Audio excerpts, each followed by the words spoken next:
noite a todos. Mais uma noite de encontro com o professor Walter de Andrade, Projeto Iniciação. Boa noite. Com você, Gilberto. Olá, boa noite. Estamos ao vivo, nesse sábado 20h42 exatamente, aqui para mais um Projeto Iniciação, no Conexão, com o professor Walter. Boa noite, professor. Boa noite, Gilberto Catira. Boa noite, Carlos Nascimento. Boa noite a todos os irmãos e amigos que estão participando do nosso encontro aqui, o Projeto Iniciação pelo canal Conexão 3005. Né? Todo sábado nós estamos aqui para conversar assuntos muito importantes a respeito da iniciação. E dizemos que esse encontro é destinado a dar a base filosófica e iniciática para aqueles que pretendem seguir o caminho da iniciação. Né? O objetivo, a base, são duas bases importantíssimas. A doutrina secreta de Helena, não somente a doutrina secreta, todos os ensinamentos, incluindo a doutrina secreta de Helena Petrovna Blavatsky, e todos os ensinamentos do nosso querido mestre, professor Henrique José de Souza, fundador da Sociedade Brasileira de Eubiose. Né? Eu vou dizer que o objetivo é a síntese dos conhecimentos, a fim de propiciar aos pretendentes ao caminho da iniciação informações e valores importantes para essa finalidade. Outra finalidade do processo, do encontro, né, é propiciar a reflexão a respeito do momento evolutivo que a humanidade está vivenciando nesse início do século XXI e início da Era da Aquária. Tem um som no fundo, por favor, deve ter alguma coisinha no fundo. Um som. Início da Era da Aquária. Muito bem. Então, vamos ver o seguinte. Nós vamos continuar aqui falando justamente sobre o projeto de iniciação, né?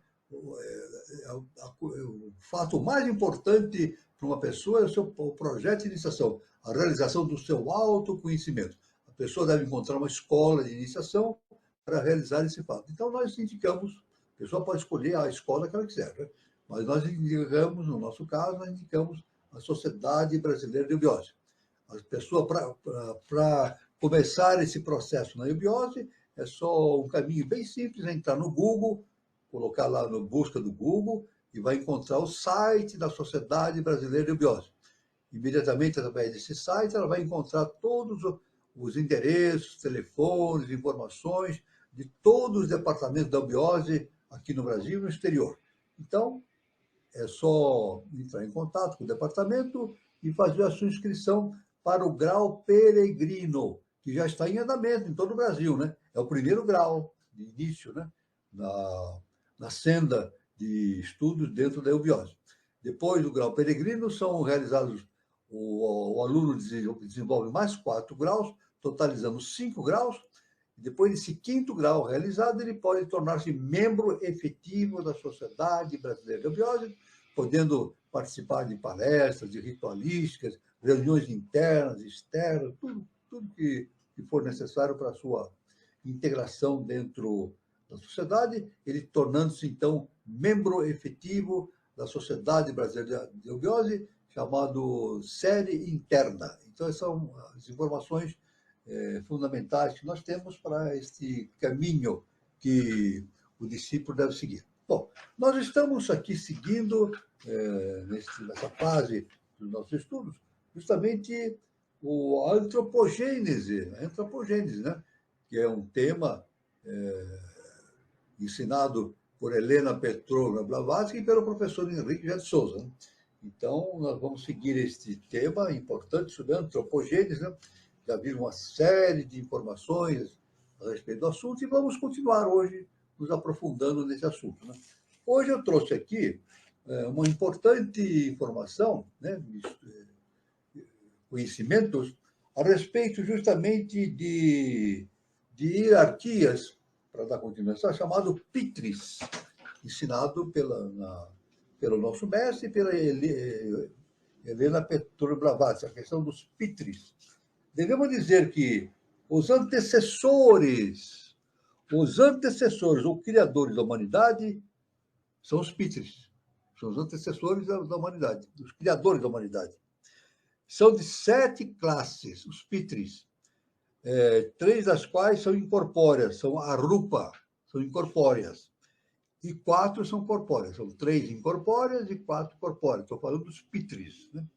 Na teologia popular, disse que foram criados do costado de Brahma. No que se refere à sua genealogia, as opiniões variam a respeito, né? Porém, segundo a filosofia esotérica, os pitris são tal como se expõe na doutrina secreta. Em Isis Sem Véu disse: acredita-se geralmente que esse termo hindu significa os espíritos de nossos ancestrais, de pessoas desencarnadas, e daí o argumento de alguns espíritas de que os faquires e os yogis são outros produtores de prodígios do jeito, sejam médiums. Há aqui mais de um conceito errado. Os espíritos não são os antecessores dos homens atuais, mas aquele da espécie humana ou das raças adâmicas, os espíritos das raças humanas que, na grande escala da evolução descendente, precederam as nossas raças de homens e foram fisicamente, assim como espiritualmente, muito superiores a nós, modernos pigmeus. É isso? Então, a doutrina secreta explicou agora aquilo que cautelosamente foram adiantados nos primeiros livros teosóficos. Durante o Manvantara lunar, durante o ciclo de evolução lunar, a evolução produziu 7 classes de seres, denominados de pitris ou pais. Pitris significa pais também, né? Pelo fato de terem engendrado, de terem criado os seres do Manvantara terrestre, do ciclo terrestre, né? Estes seres são os antecessores da atual humanidade. Assim, pois, os pitris, ou pais, antecessores, divindades, espíritos ou regentes lunares, são mônadas que, tendo terminado o seu ciclo de vida na cadeia lunar inferior à terrestre, encarnam-se em nosso planeta e passam a ser realmente homens. São as mônadas que entram no ciclo da evolução do globo A, e, dando a volta pela cadeia de globos, desenvolve-se na forma humana. No início do período humano, da 4ª ronda nesse globo, nós estamos na 4ª ronda, né? Nosso ciclo, né? Nesse globo, eles produzem, por assim dizer, os seus chayas, sombras ou duplos astrais, das formas semelhantes àquelas do macaco que haviam desenvolvido na 3ª ronda. E essa forma sutil, mais fina, é a que serve como modelo ao redor do qual a natureza constrói o homem físico. Então, veja bem que os pitris dão os padrões. Através de chayas, dão os padrões de existência do ser humano, justamente nos corpos hiperfísicos. Então, os livros esotéricos hindus mencionam 7 classes ou hierarquias de pitris, 3 delas incorpóreas, a rupa pitris, isto é, sem forma ou corpo, e 4 corpóreas, rupa pitris, também chamadas de barishadis. Isto é, os primeiros, também denominados de Vairajas, ou filhos de Viraja Brahma, são inteligentes e espirituais, enquanto que os segundos são materiais e desprovidos de intelecto. Esotericamente, os asuras constituem as 3 primeiras classes de pitris, nascidos no corpo da noite, enquanto que as outras 4 foram produzidas no corpo da aurora. Os pitris ou antecessores são, além disso, divididos em 2 gêneros distintos, os Berishadis pitris e Agnisvatas, os Barishadis pitris e os Agnisvatas pitris. Os primeiros possuem o fogo sagrado, justamente os Barishadis pitris, o fogo sagrado, e os segundos estão privados do mesmo. O ritualismo hindu parece relacioná-los com os fogos artificiais e com os brahmanes, chefes de família. Aqueles da classe mais elevada esotericamente, a dos Agnivatas, são representados na alegoria esotérica sendo brahmanes, chefes de família, que, por se descuidarem da manutenção dos seus fogos sagrados domésticos e de oferecer holocaustos em suas existências anteriores, nos seus anteriores manvantaras, perderam o direito de receber justamente essas ligações com o fogo. Já os Barishadis, por serem brahmanes que mantiveram seus fogos domésticos, são assim honrados atualmente.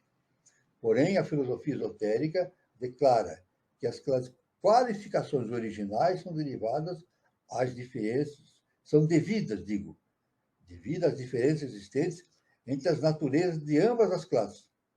Os Agnisvatas são desprovidos de fogo, isto é, de paixão criadora, porque são demasiadamente puros e divinos.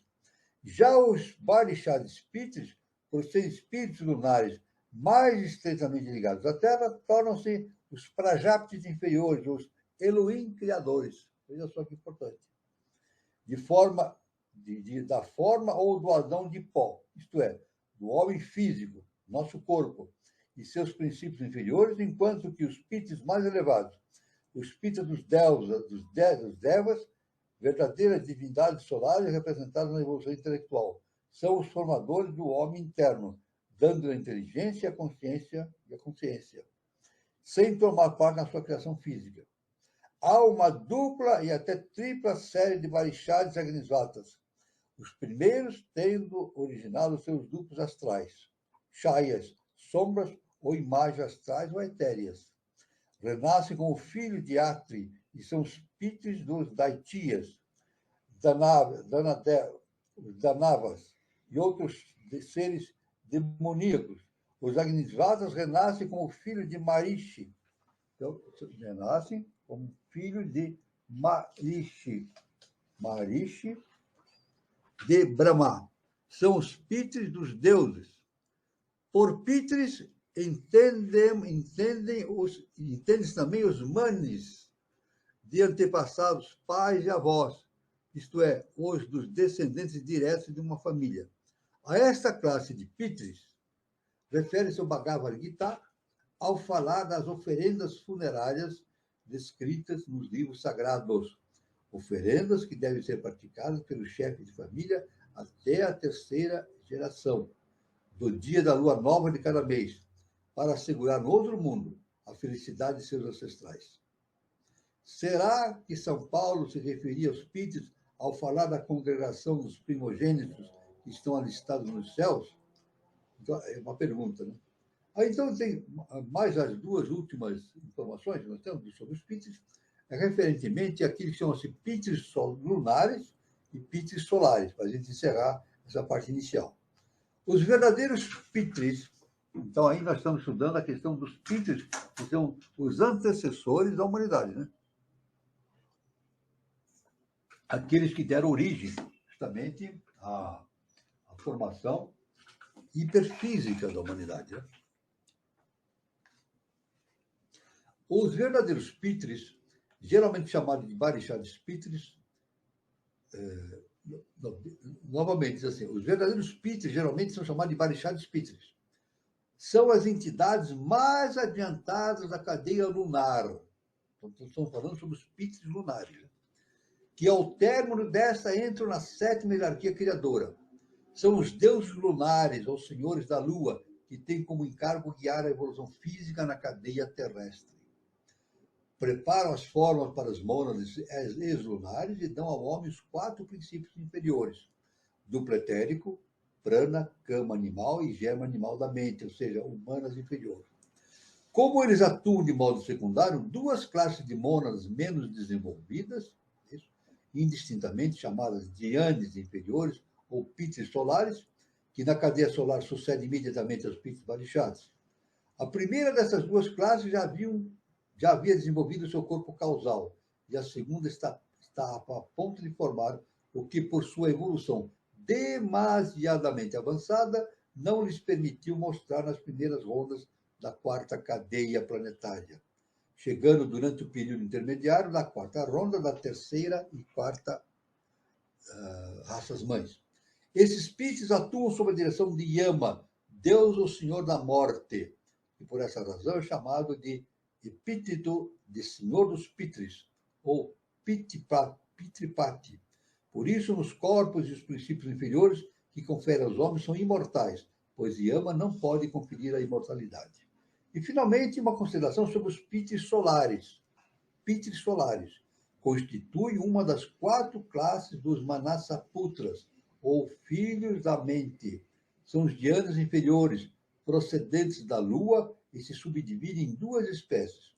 Durante o intervalo entre a cadeia lunar e a terrestre, e o dilatado período das 3,5 primeiras rondas da cadeia terrestre, esses píteres permanecem no nirvana lunar. A segunda subdivisão ingressou na humanidade terrestre depois da separação dos sexos na terceira raça-mãe, a lemuriana. Enquanto que a primeira subdivisão ingressou durante a quarta raça, Atlante. São mônadas da cadeia lunar, demasiadamente avançadas para entrar na quarta cadeia planetária terrestre, durante as primeiras rondas, porém, não o suficiente ainda para ingressar nas ossos dos píteres barichadas.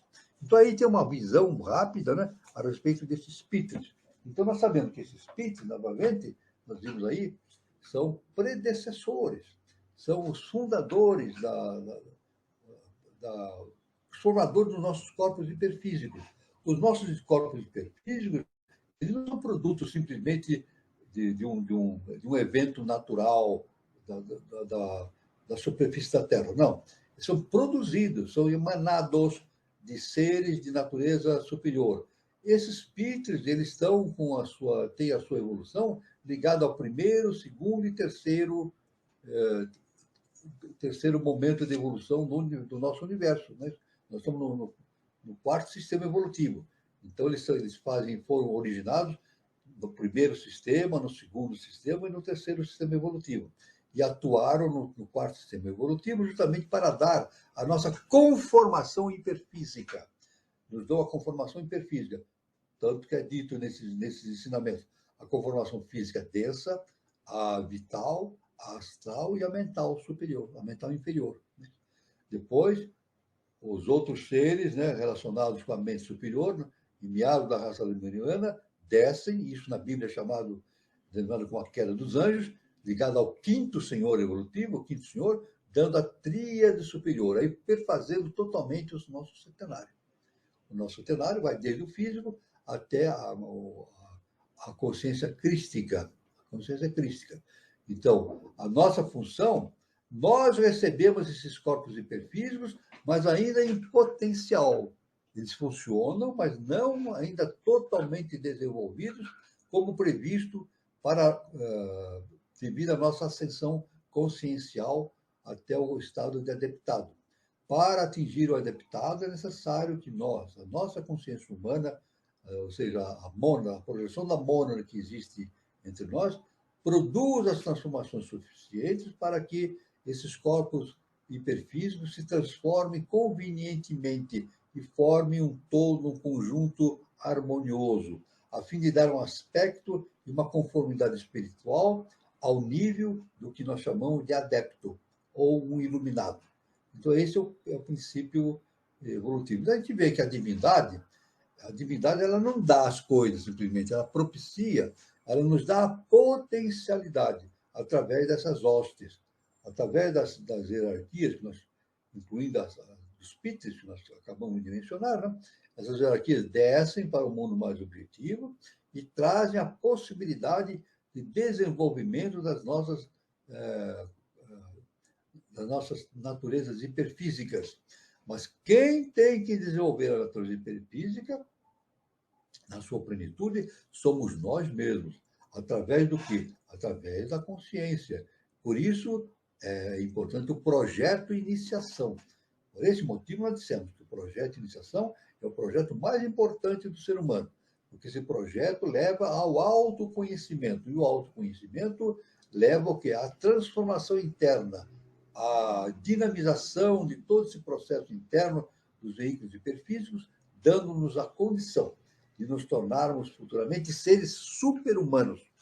Estamos passando para a experiência humana, mas esse processo de autoconhecimento, através do projeto de iniciação, nos dá essa possibilidade de atingirmos um estado de consciência super-humano, ou de adepto. Isso é muito importante, esse entendimento. Então, nada acontece por acaso.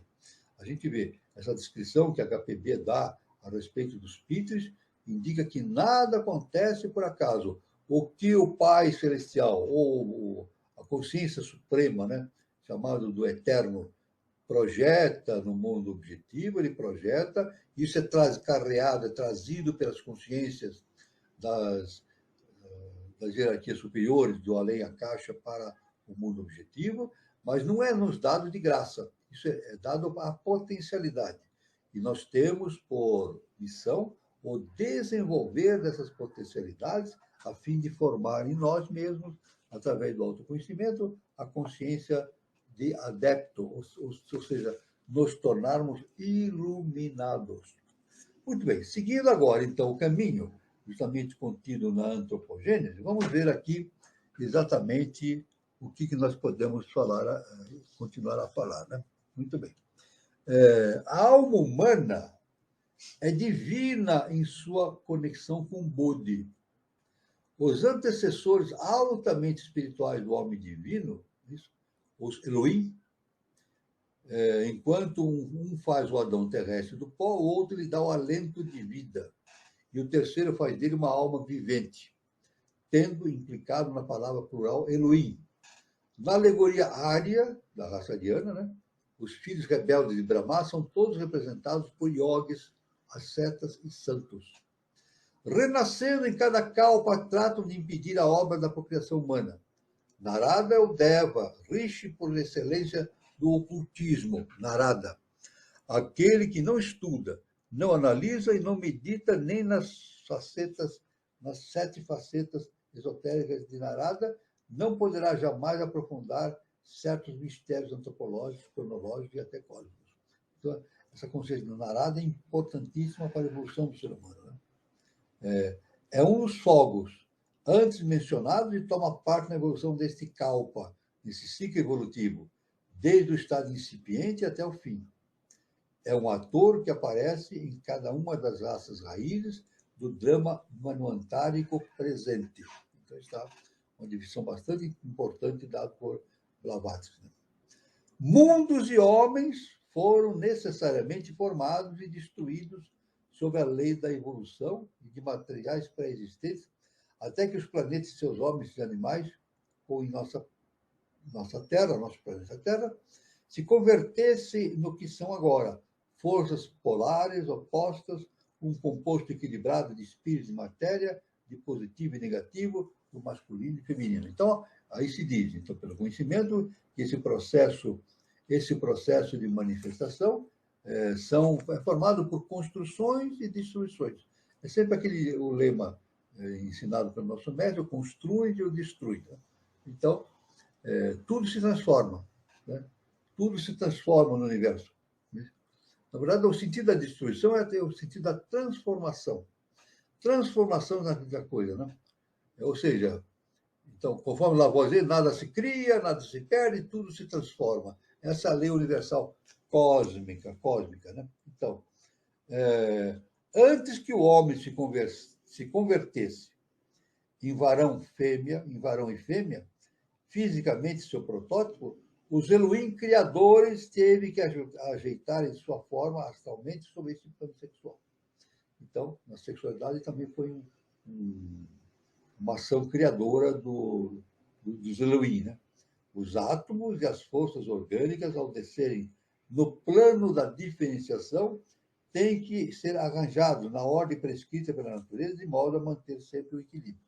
Existe uma ordem universal a ser mantida, e esses seres hierárquicos dão a possibilidade da manutenção, potencialmente, dessa ordem estabelecida, né? Então, a sabedoria teve que se difundir por meio do entendimento ou natureza inteligente. Portanto, a primeira raça raiz de homens, sem sexo, sem mente, teve que ser destruída e oculta por certo tempo. Isto é, a primeira raça, em vez de morrer, desapareceu na segunda raça, sem engendrá-la, procriá-la, nem morrer. Isso aí, é claro que a gente entende que toda evolução contida no plano evolutivo é absorvido, né? Nada se perde. Por quê? Nada se perde, nada se cria, tudo se transforma. Então, a primeira raça evoluiu e é claro que todo aquele conhecimento foi absorvido pela segunda raça mãe. Isso ocorre sucessivamente. Tanto que a nossa raça mãe, a ariana, ela obtém muitos conhecimentos que passaram pela ação da raça Atlante, né? Então, muitos conhecimentos nossos, né? Muitos, não, todos os conhecimentos vêm justamente dessa ponte básica da raça Atlante. Né? Ora, a matriz humana é a cópia da matriz celeste. Fundamentalmente, a matriz humana é a cópia exata da matriz celeste. Então, justamente o macrocosmo e o microcosmo. Por isso que tem a grande lei hermética, justamente a lei da similidade, da analogia. Né? E tudo que está embaixo é como aquilo que está em cima. E tudo que está em cima é como aquilo que está embaixo. Não é igual, é semelhante. Existe uma analogia. Nada acontece por acaso. Não é isso?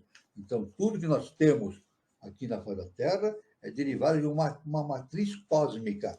Inevitavelmente, tem que ser derivada de uma matriz cósmica, que nada acontece por acaso. Isso é muito importante nesse entendimento, então, desse processo de entendimento da antropogênese. Então, quem já viu a materialização de um duplo ectoplasma surgindo do corpo de um médium, pode imaginar o nascimento por projeção voluntária. Se há no universo seres como os anjos ou espíritos, cuja essência incorpórea possa constituir uma entidade inteligente, apesar da ausência do organismo sólido, e se há quem creia que Deus criou o homem do pó e soprou nele uma alma vivente, qual a diferença da nossa doutrina? Então não tem diferença nenhuma, né?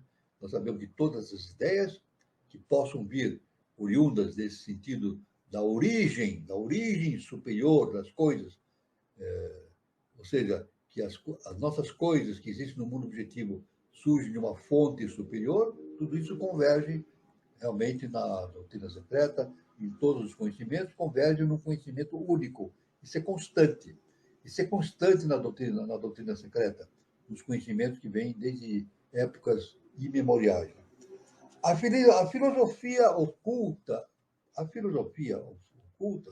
afirma que a primeira estirpe humana foi exalada da própria essência dos seres superiores semidivinos.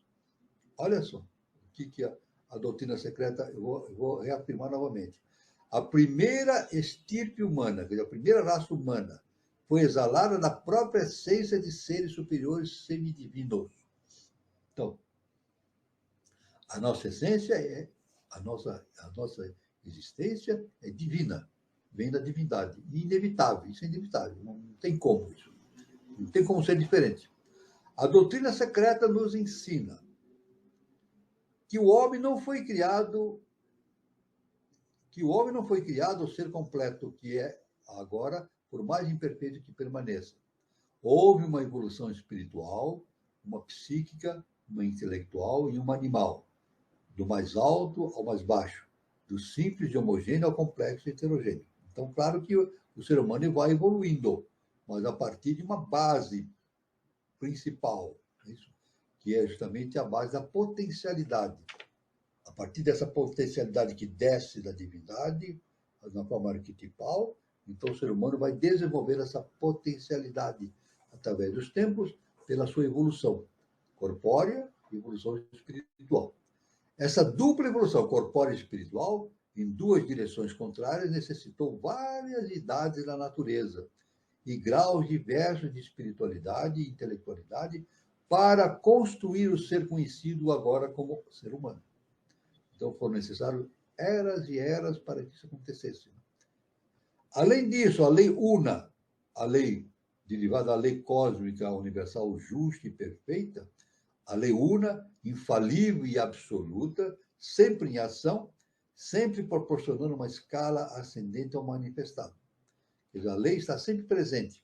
A lei está sempre presente e proporcionando a potencialidade para uma escalada ascendente àquele que está manifestado. Senão seria impossível a evolução. Seria impossível a evolução do ser humano se não existisse essa escada, esta descida dessa potencialidade existente no ser humano. Por isso que o nosso mestre, o professor Henrique Jassow, ele afirma, né, que a inteligência humana é o Espírito de Deus no homem. A inteligência humana é a projeção do Espírito de Deus no homem. Então, a inteligência não surge apenas por injunções, por ocorrências no plano físico objetivo, como a ciência acadêmica entende. A ciência acadêmica entende que a inteligência humana foi se desenvolvendo simplesmente pelo desenvolvimento do arcabouço físico, é isso? A evolução do DNA e assim por diante, né? A evolução dos neurônios. Não é assim simplesmente, não é assim, não. A inteligência humana é provinda de instantes, de níveis superiores da própria divindade, né? Isso aqui. Então, podemos dizer, esta lei superior, dizemos, emprega para este fim seres de outros planos superiores, homens ou mentes, manus, de acordo com as suas exigências kármicas. Então, esse processo todo de evolução é efetuado através da presença de seres de hierarquia, e entre eles nós temos os manus. Os manus, principalmente aqueles manus que nós chamamos de condutores de povos. Os condutores de povos. Os progenitores dos homens, chamados na Índia Pitris, novamente, né, chamam de Pitris, os progenitores do homem, né? Pítaras ou pais, são os criadores dos nossos corpos inferiores e seus princípios. Então, aí está. Os Pitris são os criadores dos nossos corpos inferiores e do nosso corpo físico denso. Ou seja, dos nossos corpos hiperfísicos e do corpo físico, totalizando 7 níveis importantes no atual processo de desenvolvimento da nossa mente. Da nossa mente, não, da nossa capacidade de entendimento das coisas espirituais. Eles são nós mesmos, como primeiras personalidades, e nós somos eles. É interessante isso. Os Pitris, os seres de hierarquia, nos deram a possibilidade deste nascimento, dessa evolução no sentido humano. E essa ligação se faz de maneira permanente, é eterna. É eterna. Essa ligação que existe entre os Pitris e nós, os nossos progenitores, é eterna, jamais se desfará. Nós sempre teremos essa relação através dos tempos da eternidade. Assim como nós teremos tudo aquilo que nós fazemos em benefício dos seres que são inferiores a nós, evolutivamente, tanto mineral, vegetal e animal, essa ligação é eterna. Existe, essa ligação torna-se eterna, o ser humano. Né? Então, tanto que hoje, se nós temos hoje um cachorrinho de estimação, né? A pessoa tem um cachorrinho de estimação, adota o cachorro, gosta muito dela, isso é uma ligação entre hierarquias. Não é isso? É por isso que os cachorrinhos gostam dos seres humanos, tem uma afeição muito grande. É a ligação entre as hierarquias. Né?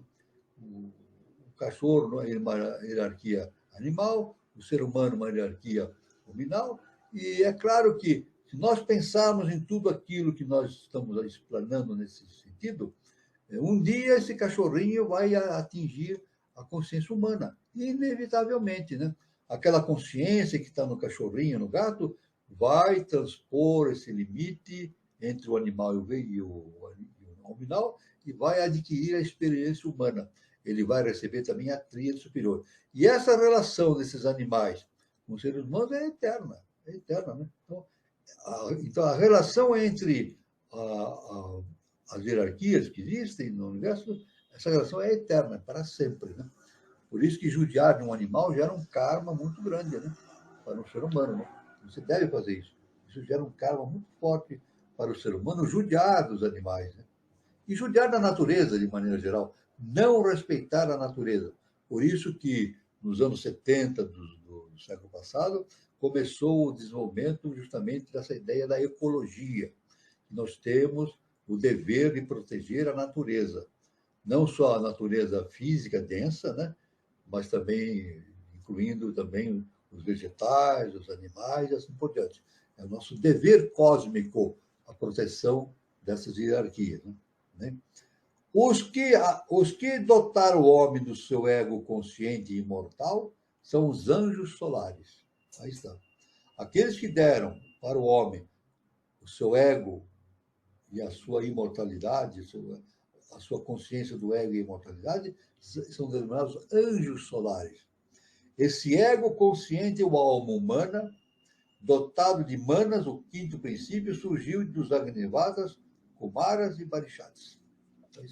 São três hierarquias, né? Agnivatas, Kumaras e Parishads. Isso é muito importante.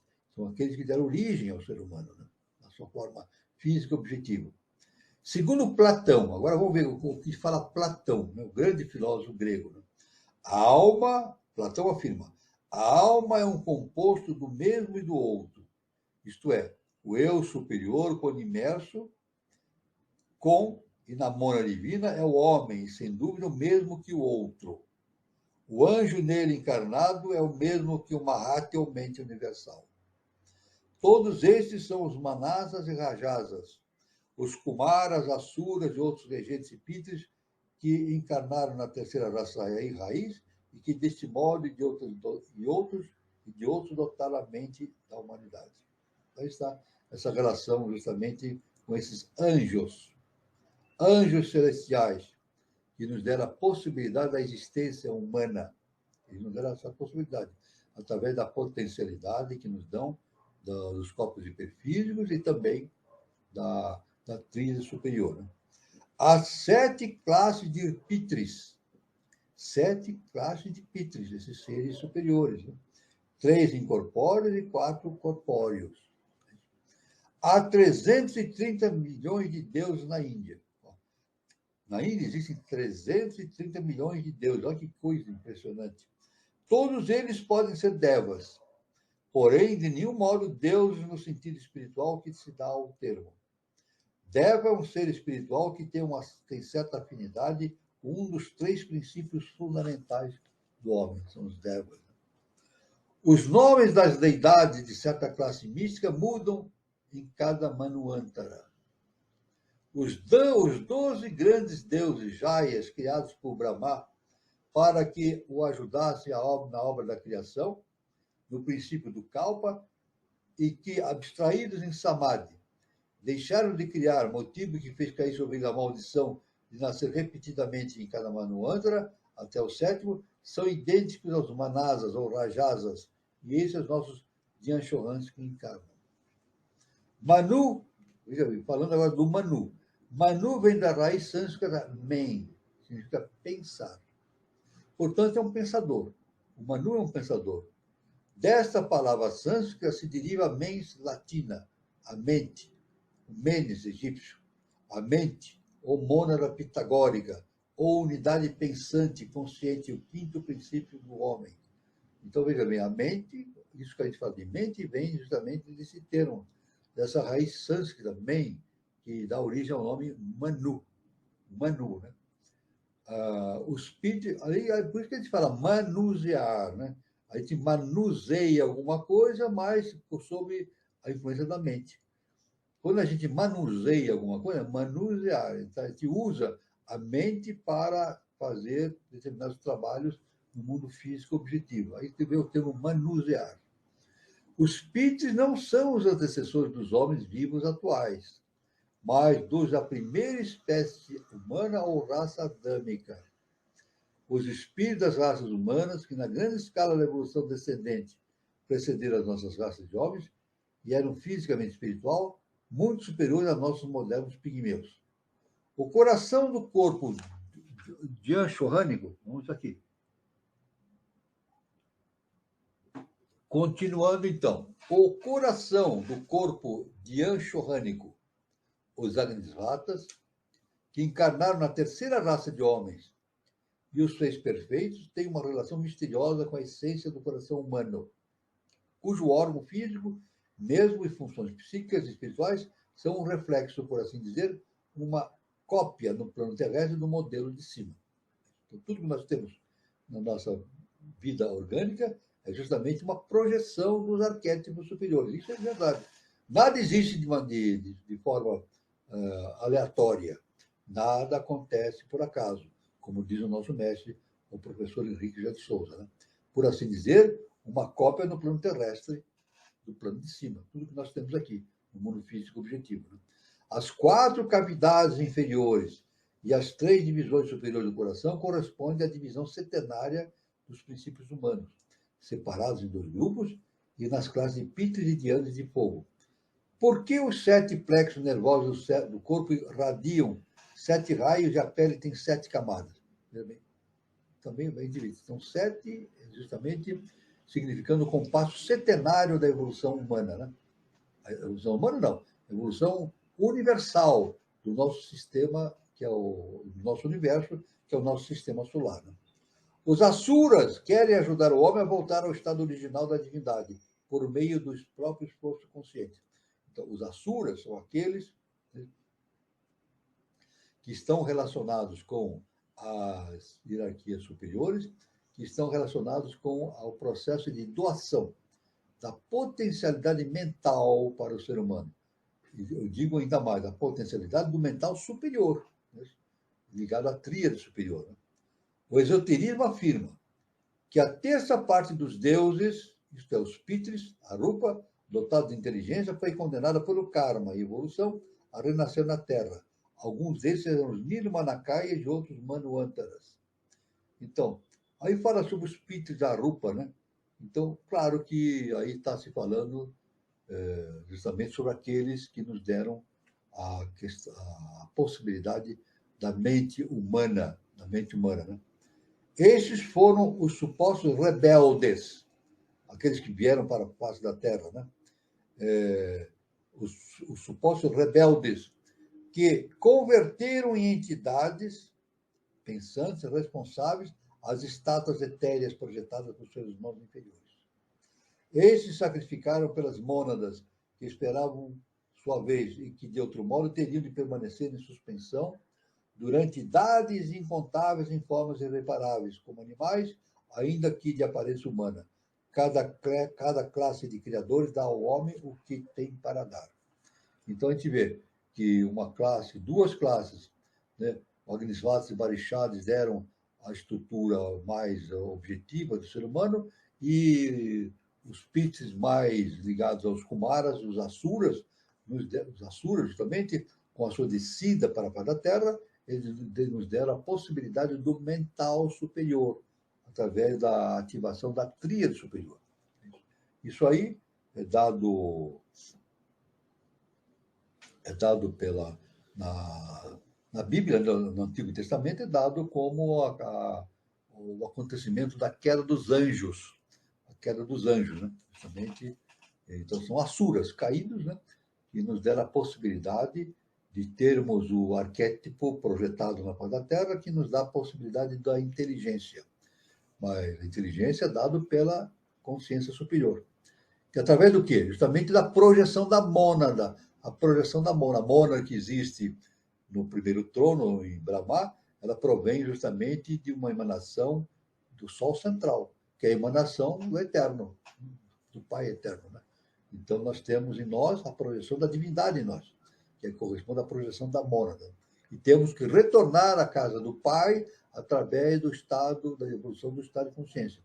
Por isso que Jesus nos informa, através de uma das suas parábolas, a parábola do filho pródigo, a questão da volta à casa do Pai. Né? Nós estamos voltando à casa do Pai. Isso é muito importante, tudo isso que nós estamos refletindo. Né? Então,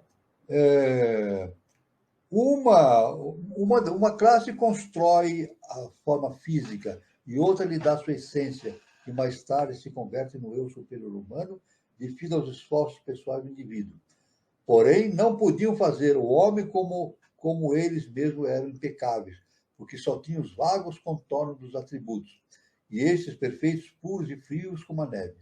A humanidade do mundo terrestre não estava destinada a ser criada por anjos do primeiro sopro divino. Então, entidades mais de nível inferior ainda, né, trouxeram os arquétipos mais importantes para a criação da nossa essência hiperfísica. Depois outros vieram, nos deram a noção, a possibilidade do pensamento superior, nos dando a possibilidade do livre-arbítrio. Né? Deveria ser formada por criadores mais materiais, que só podiam dar o que possuíam das suas próprias naturezas. Os deuses puros, subordinados à lei eterna, só podiam projetar suas sombras menos divinas e perfeitas que eles mesmos. A perfeição, para ser tal, tem que sair da imperfeição, o incorruptível. Tem que desenvolver-se do corruptível, tendo este último como sua base e veículo, o contraste, a luz absoluta, pois a luz absoluta é a obscuridade absoluta e vice-versa. O bem e o mal não são gêmeos. Nenhum dos dois existe por si mesmo, pois cada um tem que ser engendrado e criado pelo outro, a fim de dar a existência, a fim de vir à existência. Ambos têm que ser conhecidos e apreciados antes de ser objeto de percepção.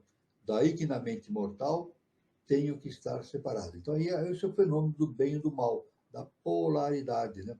É uma questão, a polaridade é uma necessidade que existe no processo evolutivo, uma necessidade existencial no mundo humano, porque sem a polaridade seria impossível o nosso processo evolutivo, né? Então, mas é importante que através da separação, corrigindo, é importante que através da iniciação a consciência entenda a natureza real da polaridade. Por isso que o nosso mestre diz: quem entende a polaridade, entende tudo. A polaridade não é uma existência em si mesma, na natureza como nós vemos, é uma necessidade, é o necessário. A polaridade é o necessário no nosso mundo objetivo, né? Para que, justamente através da polaridade, ocorra a evolução das coisas. Como a ilusão existe, requer uma ordem inferior de anjos criadores para poder criar globos habitados, especialmente o nosso, e manejar a matéria nesse plano terrestre. Então, existem anjos superiores que agem no além-a-caixa e anjos inferiores que agem no plano físico objetivo. Mas todo o universo é comandado. É dirigido por seres angelicais, né? Que trazem do eterno, da consciência superior, todas aquelas informações e aquelas inclinações determinadas pelos arquétipos universais, para que as coisas ocorram no plano físico objetivo. Né? Em todas as cosmogonias antigas se relacionam uma humanidade diferente das nossas.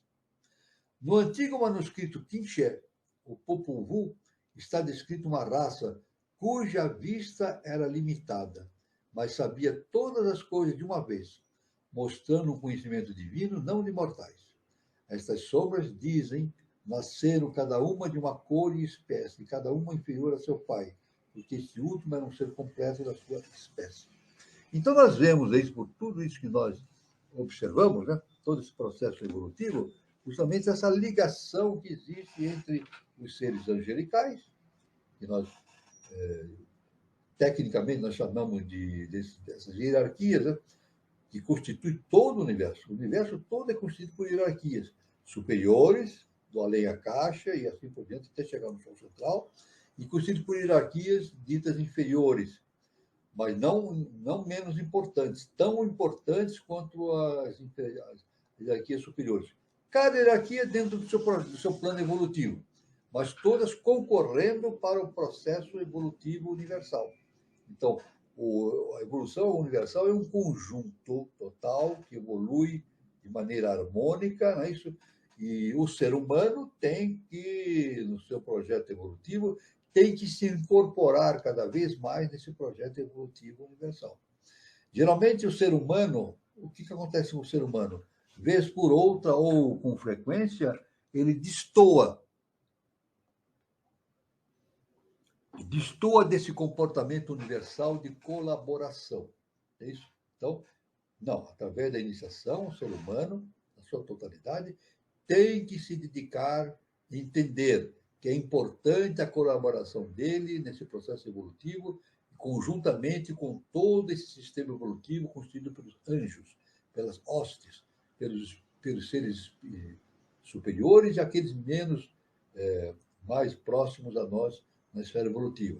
Então, o ser humano ele tem que, cada vez mais, entender essa necessidade da sua disposição para colaborar com o processo evolutivo universal. Por isso que o nosso mestre sempre afirma, né, que o importante é cumprir o dever. O importante não é se preocupar com o bem e com o mal, simplesmente. O professor nos diz isso. O professor Henrique Gerson Souza. O mais importante não é se preocupar com o bem e com o mal em si, porque ele diz que quem se preocupa só com o bem e com o mal não tem tempo para outras coisas. Então ele diz que o mais importante do ser humano é cumprir o dever, cumprir o seu dever. E esse dever está justamente, ensinado pelo nosso mestre, é justamente fundamentado no amor e no perdão, ensinado por Jesus o Cristo, né? Amar e perdoar. Amar e perdoar é fundamental. O amor universal é fundamental nesse processo de evolução do universo todo e no processo de surgimento do ser humano de uma hierarquia futura, né? Isso, colaborando com o processo evolutivo universal. A hierarquia humana será, né? Já é uma hierarquia, mas será uma hierarquia muito mais evoluída no futuro. Essa é algo que vai acontecer inevitavelmente. O nosso mestre diz: a raça humana será no futuro uma raça de adeptos. Isso é inevitável. Agora, é necessário que haja um esforço. Isso não acontece por acaso. Nada acontece por acaso.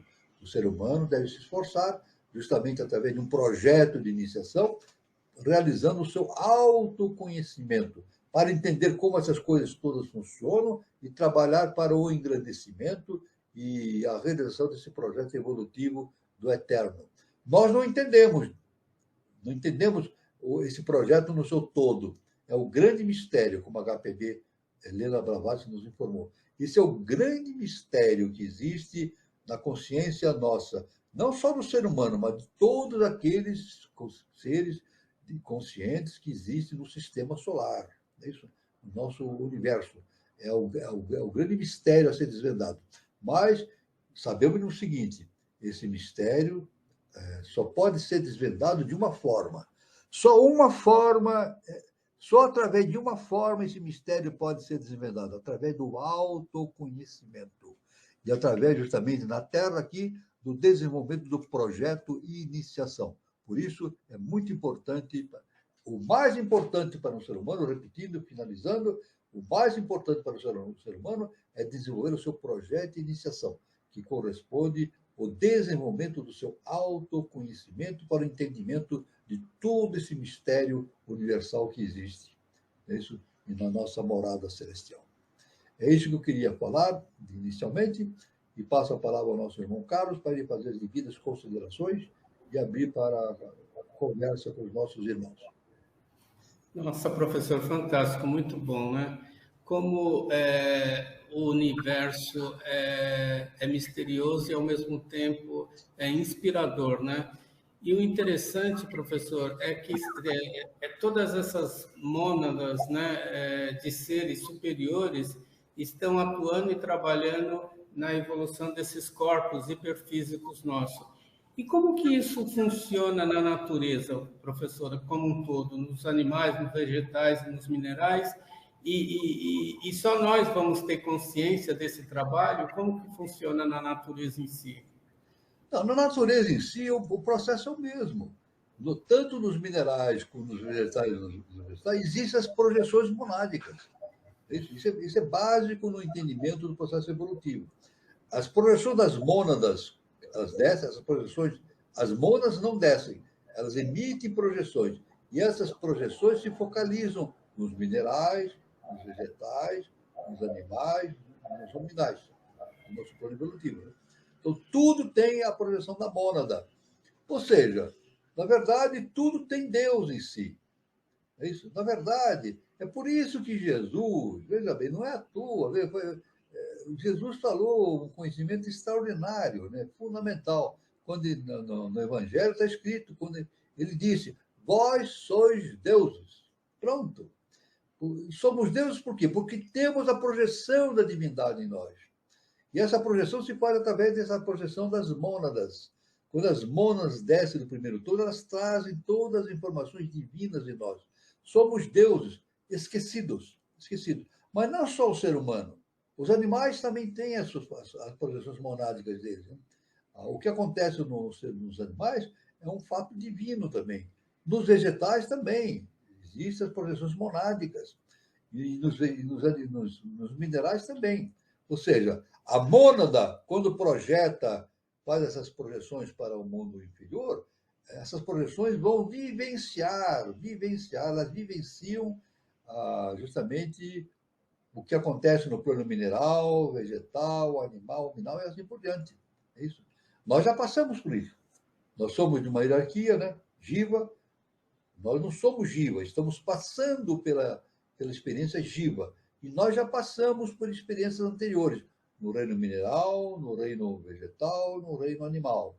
E agora estamos passando pela experiência pelo reino hominal. É isso. E depois, sucessivamente, o próximo reino que nós passaremos a atuar é o reino super-humano. Super-humano quando atingirmos a iluminação, o estágio de adepto, o ser iluminado. Então, tudo, é por isso que tudo tem a divindade. Não há uma partícula no universo que não tenha a divindade em si mesma. Né? E o mais importante, existe uma diversidade muito grande. É isso? No plano da evolução, há uma diversidade muito grande de seres, né?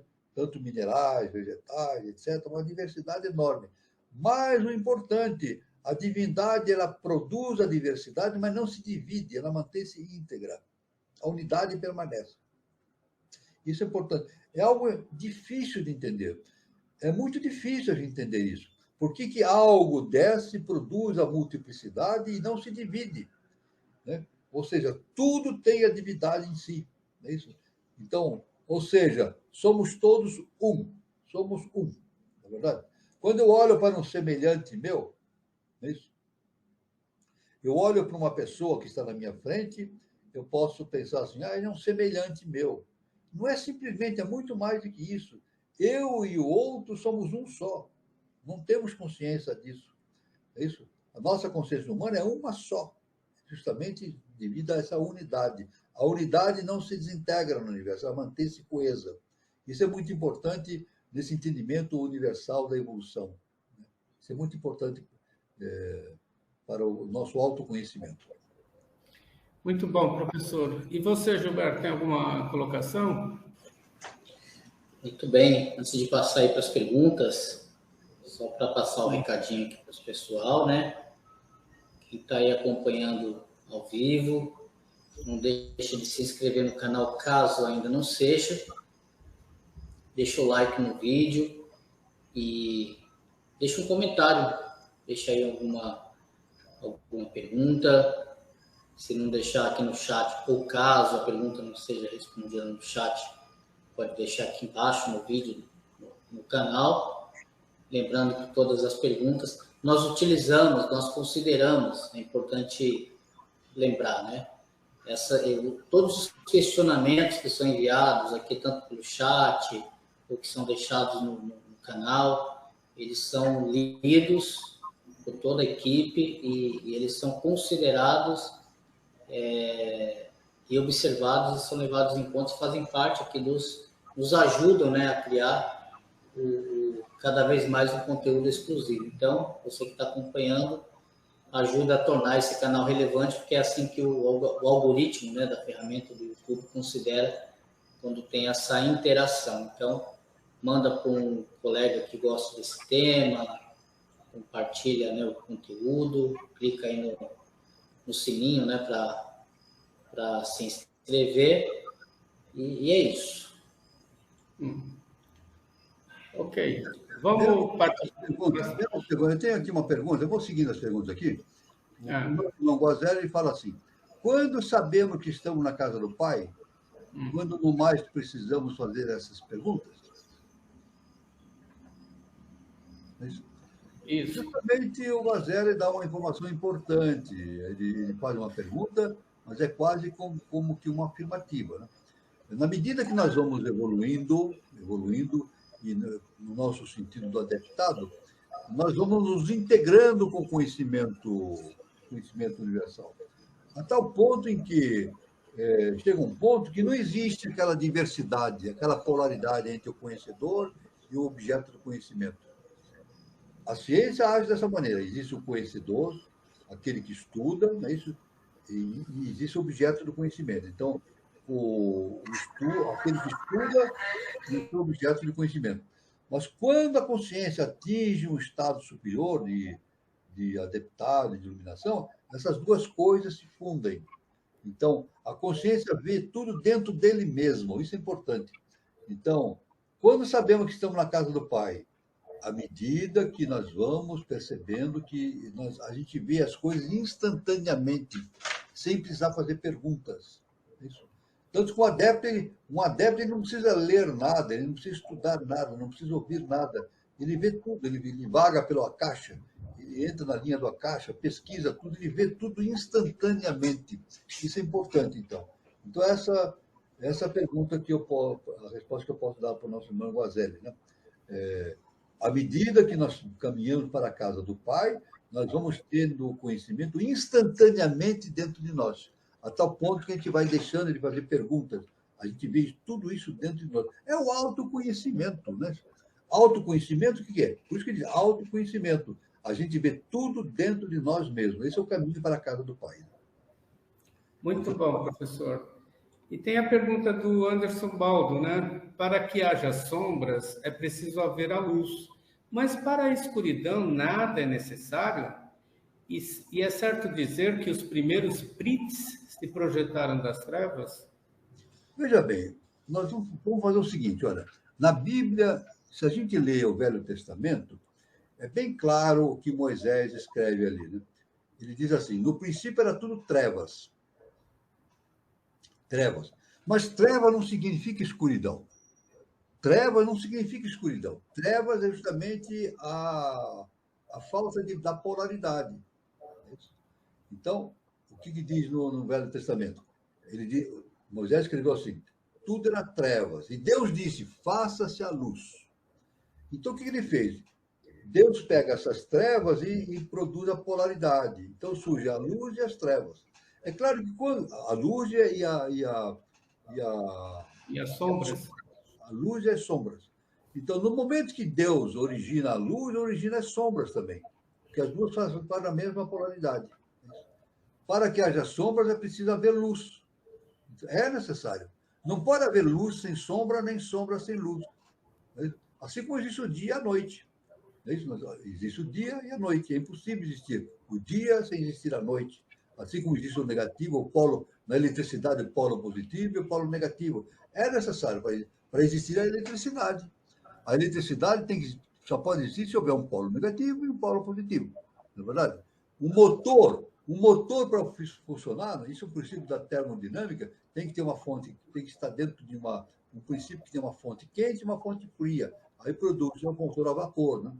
Então, para a escuridão não é necessário. Veja, o que é escuridão? Para a treva não significa escuridão, significa o equilíbrio entre a sombra e a luz. Né? É certo dizer que o primeiro pit se projetaram das trevas, tudo veio das trevas. Podemos dizer que tudo proveio das trevas, ou seja, daquilo que era imanifestado.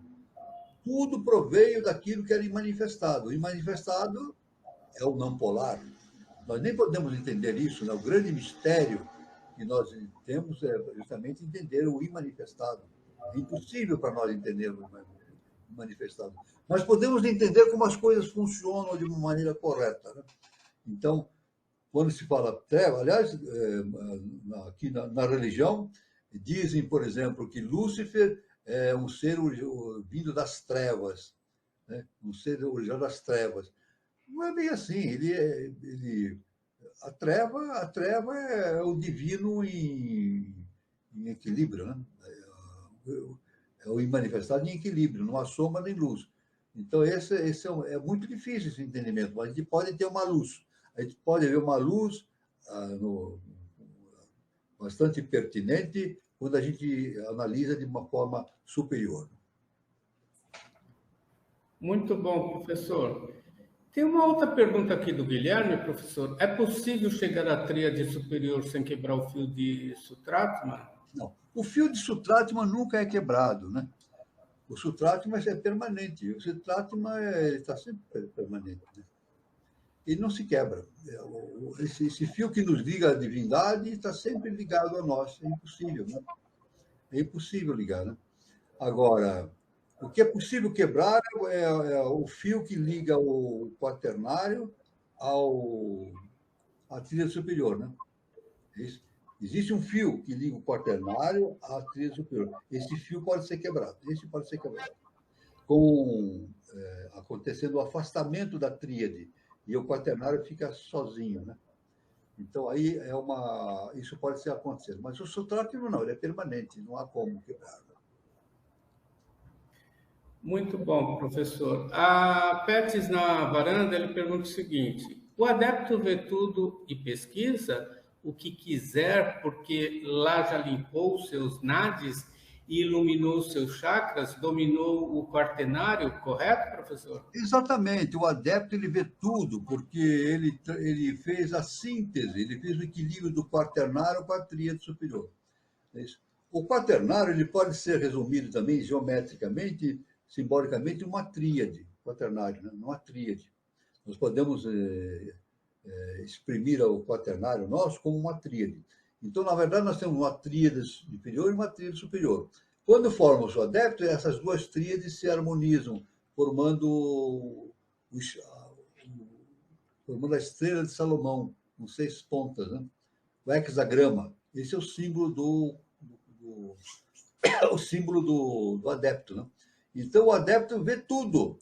Ele vê tudo porque ele superou as limitações, como o nosso irmão falou, dominou o quaternário, ou seja, ele superou as limitações do quaternário, da sua personalidade. É isso? Dominou É por isso que justamente corresponde ao que Jesus falou, né? Conhecereis a verdade vos libertará. O que é conhecer a verdade? É conhecer o que está dentro de nós, o Deus. Esse conhecimento de Deus nos liberta do quê? De nós mesmos. Esse conhecimento da verdade, do Deus que existe em nós, nos liberta do quê? Nos liberta de nós mesmos, da nossa personalidade. Então, nos tornamos um adepto, né? Isso aí, na nossa fase evolutiva, é assim. Então, esse nosso irmão que se identifica Pets na varanda, ele tem razão quando ele fala do domínio do quaternário, né? Mas, na verdade, o domínio do quaternário é uma harmonização entre o quaternário com a tríade, né? Nada é perdido, é transformado. O processo não é eliminar. O processo todo não é eliminar, é transformar. Por isso que a lei, né? Nada se cria, nada se perde, tudo se transforma. A questão não é eliminar o quaternário ou não usar o quaternário, não. Usar o quaternário de maneira harmônica com a tríade superior. Então, isso é um processo de transformação interna. Muito bom, professor. A Marley Aparecida Bexilha, ela pergunta: trevas é a energia primordial? Olha, treva é o princípio, né? Tudo que aquilo está no princípio é treva. Tudo está em equilíbrio. Nós não podemos entender isso, que é o imanifestado, né? Quando no Velho Testamento é dito que tudo era trevas no início, significa... Como é que nós podemos entender? Era o imanifestado. O imanifestado é trevas. Mas treva não no sentido que nós imaginamos, que é tudo escuro. Não é isso, não. Está tudo em equilíbrio. Tudo em equilíbrio. Né? O nosso próprio mestre afirma que em Shambhala a vibração é tão alta que parece que está tudo parado. Então, significa está tudo sem luz, trevas, né? Mas isso no sentido figurado, né? Então, a treva, podemos dizer, treva é energia primordial, eu posso dizer, treva é o imanifestado. Trevas é o imanifestado. Agora, o que é o imanifestado? Não dá para saber, por enquanto. Isso é um grande mistério que o ser humano tem que desvendar, não só o ser humano, mas todos os seres que vivem no nosso sistema evolutivo, no nosso universo, que é o nosso sistema solar. Muito bom, professor. O Guilherme aqui no começo ele coloca: qual a língua mais rica, sânscrito ou português? Ou se tiver outra, né? Como? Qual a língua mais rica, sânscrito, português ou outras, né? Veja bem, é claro que o português é uma língua sagrada. nosso mestre nos ensinou isso. O português é uma língua sagrada e ela tem essa missão de tornar-se uma língua, já é uma língua internacional de bastante importância, né? Mas é uma língua sagrada, porque ela tem características básicas para o entendimento superior, né? Que as outras línguas não têm. Então, vai ver essa predominância. O sânscrito é muito importante também, porque é uma língua muito rica, que, aliás, de todas essas denominações que nós temos, vem do sânscrito, né? Existe uma outra língua muito mais antiga, o Senzar, né? Que é uma língua muito mais antiga que o sânscrito, né? É chamado Senzar, uma língua muito mais primitiva ainda do que o sânscrito, né? Então, nós podemos acreditar que cada coisa tem a sua tônica, o seu momento específico, né? E o momento específico no terceiro milênio é o desenvolvimento da língua portuguesa, devido à riqueza da sua natureza. A língua portuguesa é uma língua muito rica, né? E o nosso mestre diz que é uma língua sagrada, uma língua sagrada. Então, esse é o entendimento que nós podemos ter de maneira geral. Muito bom. O Guilherme coloca aqui: dominar o quaternário é conhecer o silêncio? Veja bem, quando nós falamos aqui, HPB tem um livro, né, pequenininho, mas é um fininho, mas é uma enormidade de conhecimento, e nós vamos, a qualquer hora, nós vamos começar a fazer um estudo sobre ele, sobre esse livro, né? É muito assunto para a gente tratar, né? É justamente a voz do silêncio, né? A voz do silêncio. O que significa o silêncio? Isso. O silêncio, justamente, é entendido como, na eubiose, como dharana. Dharana. O que é dharana? É o mental superior. É isso. Então, dharana, como é que se define na eubiose dharana? É a perfeita pacificação, não é isso? O equilíbrio da mente com relação às emanações internas e externas. Não é isso? Então, quando a pessoa entra em dharana, ela fica imune tanto às manifestações mentais internas quanto às manifestações externas. Então, ela entra em silêncio. Dharana é o silêncio, né? Agora, o silêncio, veja bem, quando Dharana, que é a porta que nos liga ao entendimento superior, chamada perfeita concentração mental, produz o silêncio da personalidade. Isso. Mas por isso que a voz do silêncio. Existindo o silêncio da personalidade, então a voz superior se projeta na nossa consciência. Isso é importante. Se nós ficamos nessa tagarelice, ficar falando, pensando, um monte de coisa sem nexo, a voz não consegue. Nós não conseguimos perceber a voz universal. Tudo bem, é isso que aí. Se nós ficamos falando, pensando um monte de coisas, nessa confusão mental do ser humano, a voz que vem de cima, nós não percebemos. A voz está sempre presente, mas nós não percebemos essa voz. Então, é necessária a pacificação da mente humana, entrar em silêncio, é isso? A consciência humana precisa entrar em silêncio para que ela possa perceber a voz que vem do alto. Então, por isso que a HPB fala a voz do silêncio.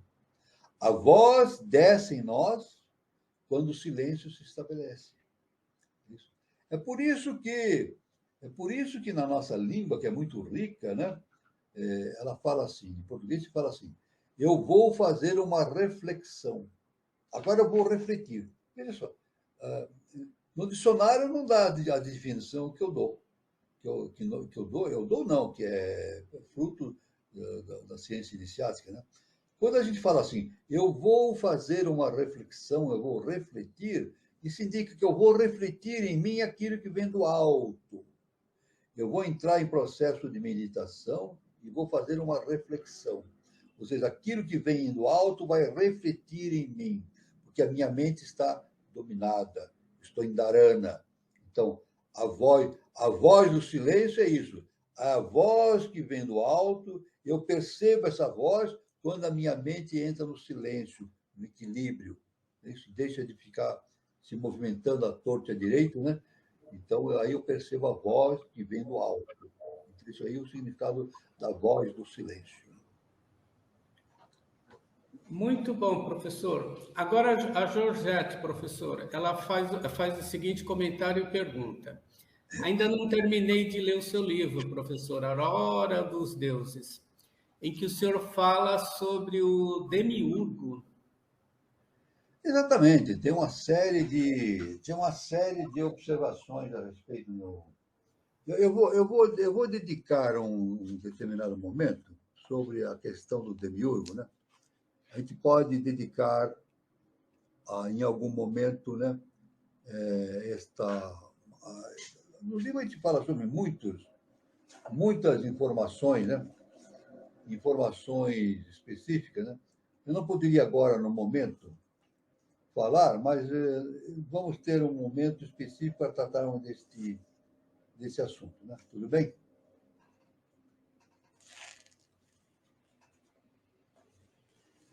Vamos ver aqui.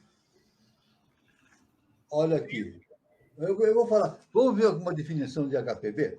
Tá, vamos. Demiurgos. Demiurgos.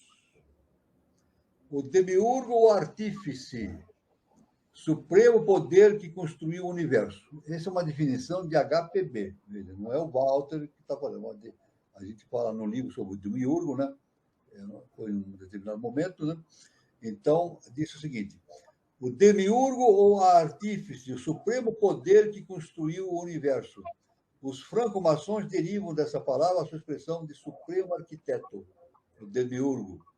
Entre os ocultistas é o terceiro logos manifestado, ou o segundo Deus de Platão, sendo o segundo logos representado por ele como Pai, a única divindade que ousava mencionar como iniciário dos mistérios. Então, o demiurgo é o Pai celestial, né? Aqui fala, entre os ocultistas, é o terceiro logos, né? Mas o HPV fala que o demiurgo é o supremo poder que construiu o universo. Então, é essa a definição da palavra demiurgo, né? É o supremo poder que construiu o universo. Tá, muito bom, professor. O Jorge Vinícius Borges Lima, ele pergunta, ele primeiro diz, professor Walter, boa noite.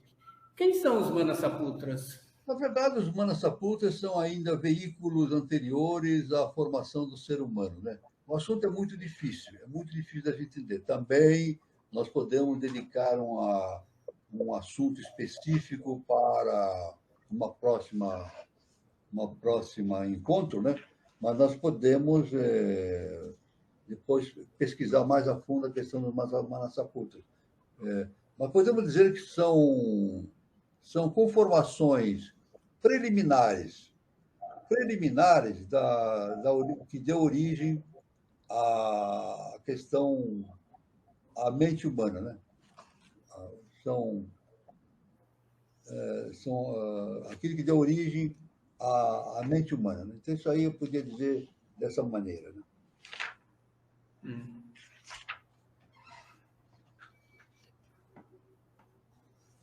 O Guilherme Guazelli coloca o seguinte: teremos aulas sobre o saque contra o futuro? Já, nós estamos. O Guazelli, nós já falamos sempre, nós sempre nos referimos, nós podemos ter uma aula específica sobre o saque contra o futuro, mas nós várias vezes já nos referimos a essa questão do saque contra o futuro, né? Nós podemos falar novamente agora, né? O saque contra o futuro é justamente quando a consciência humana consegue receber aquilo que ela ainda iria produzir no futuro. É isso? É como se eu vou ao banco. Eu for ao banco, eu não tenho nada na conta. Uma hipótese. Eu vou a um banco pedir dinheiro emprestado. Agora, o banco para pedir... Todo banco, quando empresta dinheiro, a pessoa precisa ter alguma propriedade, precisa ter uma conta vigente. O banco não vai... a gente sabe disso, né? O banco não vai emprestar dinheiro para uma pessoa que não tem conta no banco, que não tem alguma propriedade, que não tem uma garantia de pagamento. O banco é impossível fazer a não ser alguns empréstimos que são patrocinados pelo governo, né? A gente para os aposentados, então é possível fazer. Mas dentro do pensamento bancário, não. A pessoa tem que ter um fiador, né? Tem uma série de condições. Agora, eu posso imaginar uma outra situação. Uma pessoa vai ao banco, veja bem, uma outra situação. Uma pessoa vai ao banco e o gerente pede um empréstimo e o gerente fala assim: tudo bem, eu vou emprestar para você aquilo que você ainda vai ganhar no futuro. Isso é impossível, né? Você no banco. É isso? É impossível um gerente falar para um ser humano isso. Né?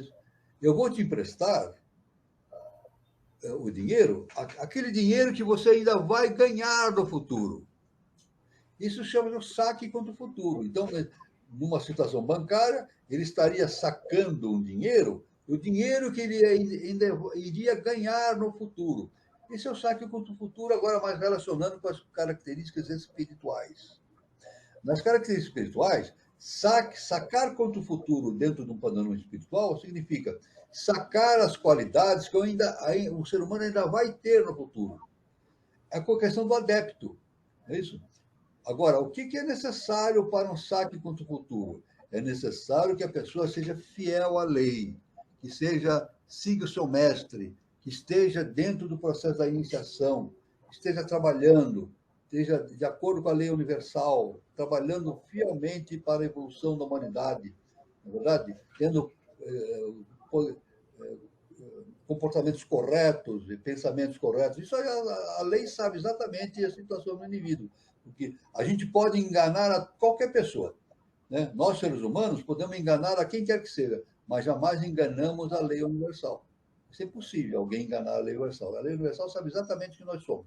Agora, quando o indivíduo tem condições específicas espirituais, desse compromisso com o projeto de lei da evolução universal, então ele faz um saque contra o futuro. Ele pode tornar-se um adepto já. Veja que interessante. Ele pode tornar-se um adepto. É o que chamam do adepto virtual. Existe o adepto real e o adepto virtual. O adepto real é aquele que atingiu aquilo que nós já falamos, né? A sua consciência plena, né? Tornou-se um ser super-humano. Mas ele pode tornar-se um adepto virtual, ou seja, o comportamento dele é tão certo, é tão restrito ao cumprimento do dever, da lei, trabalha pela evolução da humanidade, que a lei, através do seu mestre, lhe possibilita receber as riquezas que ele terá quando for adepto. Então, ele torna-se um adepto por antecipação. É um adepto virtual. Chama-se um adepto virtual. Então, ele pode, nas suas mãos, na sua mente, ele pode utilizar todos os recursos de um adepto sem ser um adepto. Olha só, ele pode utilizar os recursos de um adepto sem ser ainda um adepto real, mas por merecimento, por antecipação. Então, aí chama-se o saque contra o futuro. Ou seja, a lei universal lhe dá, por antecipação, aquilo que ele ainda iria receber no estado adeptado. Isso chama-se um adepto perfeito, um adepto virtual. Isso acontece, não é fácil acontecer. Isso, são raros os casos em que isso acontece, né?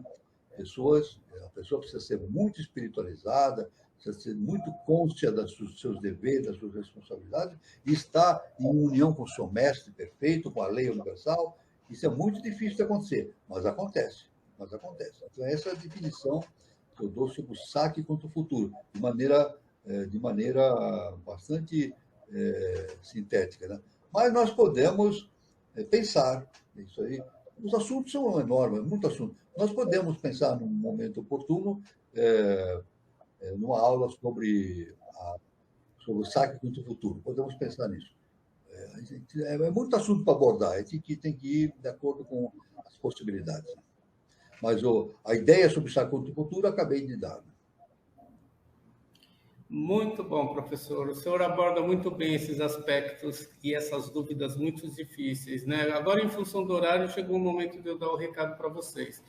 Então, o primeiro recado é que nesta terça-feira, dia 21, não teremos roda de conversa, tá? Então, na Eubiosa, a gente tem uma série ritualística que começa agora, e para muitos, o ano novo, né, é agora, porque o ano novo astrológico começa no dia 21, terça-feira, né, finaliza o ciclo astrológico com o signo de Peixe, começa o ciclo astrológico novo, né, com o signo de Áries. E o interessante é que dia 21, terça-feira, nós temos lua nova, tá? E também começa o outono.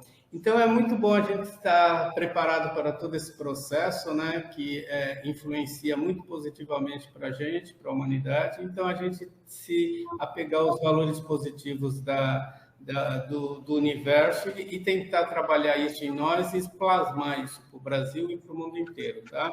Então, vamos mentalizar coisas boas nessa passagem, nesse ciclo de Ano Novo Astrológico, dia 21, terça-feira.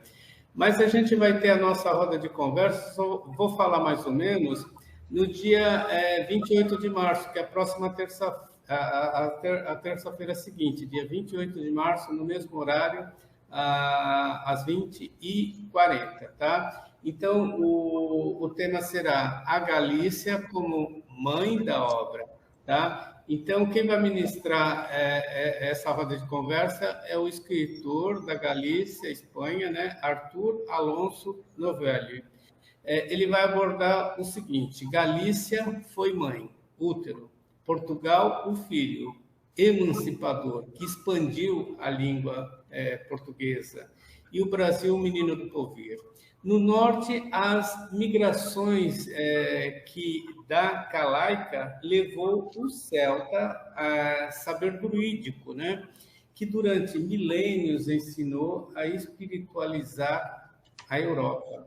Então, o poder sacerdotal. Então, é um tema muito rico, muito interessante, né? Que o nosso querido Arthur Alonso Novelli, lá da Galícia, Espanha, vai passar para todos nós. Os moderadores são Eduardo Nunes e Daniela Troncoso. O tema é muito interessante, vale a pena, isso só lá no dia 28, tá? Mas semana que vem eu falo novamente. E esse final de semana, lá em São Lourenço, né, tá tendo workshop, né? Você pode mais, aprenda a falar em público sem sofrer, né? Que foi hoje, né, dia 18, e amanhã, dia 19 de março. Então, vai das 9 da manhã às 17 horas. Quem quiser saber alguma informação, aí estão os telefones, né? Do palestrante, é o Ricardo Ferreira, prefixo 35 99152 2097. E também, como está sendo feito no espaço Shakti Nova Era, o telefone do espaço Shakti Nova Era é prefixo 35 99756 6874. Como estamos falando já do espaço Shakti Nova Era, quem estiver passando por São Lourenço, né, faça uma visitinha ao espaço que fica lá na Praça Helena Jefferson de Souza 38, anexo 1, cidade de São Lourenço, Minas Gerais, sul de Minas. E aí está o contato, o WhatsApp, né, prefixo 35 99756 6874, né? E tem aí o Instagram também, @Shakti Nova Era, tá? Aqui são os folders do Shakti Nova Era. E lembrando sempre que também a gente tem a Fundação Henrique de Souza. Então, aí está quem puder contribuir com qualquer valor, pessoal. Aí está o CNPJ, pode fazer no Banco do Brasil, agência 0983, dígito 0, conta 7632, dígito 5, né? Então, quem puder, contribui. Tá bom? Então, os recados estão dados, os recados são esses. Vamos ver se tem mais alguma pergunta, professor. Eu tenho aqui, eu queria fazer mais um comentário a respeito do irmão Guazelli. Ele falou justamente sobre a língua portuguesa, né? Sânscrito português. Isso. Então, eu quero dar uma informação muito importante. Eu não vejo, sabe que eu não vejo informações na mídia ou mesmo nos cursos escolares, informações a respeito sobre o que eu vou falar agora, mas é uma coisa muito importante do lado esotérico, né? Nós vemos que, na maioria dos países, existe uma grande profusão de línguas no mesmo país. Por exemplo, na Índia, existem mais de 50 idiomas no falados lá. São 50 idiomas que são falados lá, inclusive o inglês. Mas lá, o sânscrito é falado também. O sânscrito, uma parte para o sânscrito. Mas são mais de 50 idiomas, só pesquisar, né? Na Europa mesmo, se a gente for na Espanha, está cheio de dialetos, né? Na Alemanha existem muitos dialetos. Né? O dialeto é uma coisa muito fácil de montar países que tem a língua principal e muitos dialetos. O Brasil não. O Brasil ele manteve essa integridade da língua íntegra do português. A gente não tem dialetos no Brasil, não é verdade? Aqui no Paraguai nós temos um dialeto, pelo menos que nós conhecemos, o paraguaio, a língua oficial e o guarani. O guarani é falado por muita gente no Paraguai, que é uma língua nativa, né? Uma língua nativa. Então, nós sabemos pela história que o Marquês de Pombal, lá em 1700 e tanto, 1700, eu não sei exatamente, 1750, 40, 30, por aí. Ele era um ser de enorme confiança do rei de Portugal, e ele proibiu, na época, ele proibiu que no Brasil se falasse outra língua que não fosse o português. Porque os jesuítas estavam incentivando a formação de dialetos no Brasil, e ele foi contra isso. Né? Então, quando era estudante, eu achava que o Marquês de Pombal tinha feito uma violência muito grande contra as línguas nativas, né? Os dialetos. Mas hoje eu entendo através do conhecimento da iniciação, né? Que o Marquês de Pombal ele fez essa atitude de lei, uma atitude de lei. Ou seja, ele teve uma atitude, essa de proibir o dialeto, para justamente proporcionar que a língua característica do Brasil fosse a língua portuguesa. A língua portuguesa. Eu estava, alguns anos atrás, eu estava falando com um amigo meu de um país, eu não lembro o nome agora, um país que foi possessão portuguesa. Libertou-se recentemente da influência portuguesa. E lá ele me disse que eles tinham mais de 30 dialetos, inclusive era falado português, mas tem mais de 30 dialetos que eles falam. E não acontece com o Brasil. Nós não falamos dialeto nenhum. O máximo que nós falamos é termos o tupi incorporado na nossa língua. O tupi, o português brasileiro não é igual ao português de Portugal. Tem muitas palavras que nós falamos aqui no Brasil que lá eles não entendem. Ou seja, isso. Se eu chegar em Portugal e falar assim, quer ver um exemplo? Se eu chego em Portugal e falo assim, vai cair um toró. Eles não vão saber o que é toró. O português não vai saber o que é toró. É derivado da língua indígena, né? Toró quer dizer chuva, né? Então a palavra cutucar. Se eu chamar em Portugal, eu falar, vou te cutucar. Eles não sabem o que é cutucar, não sabem. É derivado da língua indígena, né? Tupi. Então, nós falamos, grande parte da nossa língua portuguesa está inserida dentro, contém esses termos tupis, que foram incorporados. Os próximos nomes que nós damos aqui, é tudo tupi, Anhembi, Anhangabaú, Tabatinguera, é tudo derivado do tupi, né? Nome de ruas, etc. Mas a estrutura da língua portuguesa foi mantida ilesa. Isso é importante, porque é uma língua sagrada. Então, hoje eu entendo que o Marquês de Pombal ele teve uma atitude de lei. Ele teve uma atitude dele. Inclusive, ele chegou até a expulsar os jesuítas, né? Ele não concordando com a ação dos jesuítas, por várias razões, ele expulsou os jesuítas do Brasil e de todas as colônias de Portugal. Né? Depois voltaram, né? Mas justamente por discordar de certas atitudes dos jesuítas com relação à evolução de Portugal, no Brasil e em outras colônias. Né? Então, são informações que eu tenho que passar para o nosso irmão Valério e para todos, a respeito desta proteção que nós tivemos da língua portuguesa para se manter íntegra, e vai se manter íntegra. E temos que manter a integridade da nossa língua, porque o nosso mestre, professor Henrique de Souza, nos ensinou a língua portuguesa é uma língua sagrada. Muito bem lembrado, professor. Muito bem essa ligação, né, do Tupi-Guarani com a nossa língua portuguesa. Muito bom, professor. Bom, eu quero, professor, agradecer a participação de todos. Foi um encontro maravilhoso, sempre muito bom estar com o senhor, professor.